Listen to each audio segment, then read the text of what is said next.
ஏ மாப்பிள்ளை, ஏ பாயசங்கடே, நானா ரசம் சோறு குழம்பு சாப்பிடுவேன். எப்பா எப்பா நீ செத்தா உன் கட்டில் எனக்கு தானப்பா. நீ எல்லாம் நல்லாவே இருக்க மாட்டானே, மாடு முட்டிட்டாமலே சாவ. ஹலோ ஃப்ரெண்ட்ஸ், என்னோட லைஃப்பில் ஃபஸ்ட் டைமாக ஒரு லேடி மிமிக்ரி பண்ணி பார்க்குறேன். அக்கா பேர் நெல்லைமதி. அவங்க எப்படி மிமிக்ரி பண்ணுறாங்க அப்படின்றத பாருங்களேன். There is a beauty in the character. There will be a harmony in the hope. வணக்கம் சார். அம்மா அருமகம் வந்தாரு சார். அம்மா 10,000 ரூபாய் கேட்டாரு சார்.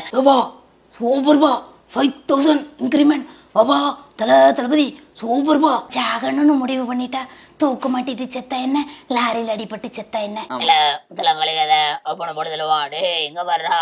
வேணாம்டா. என்னடா அந்த பிள்ளைக்கு முத்தம் கொடுத்தியா? டே ஏத்திருக்கா என் உடம்புல புகுந்து உன் குழந்தைய எப்படியாச்சும் காப்பாத்தலாம் நினைச்சியா?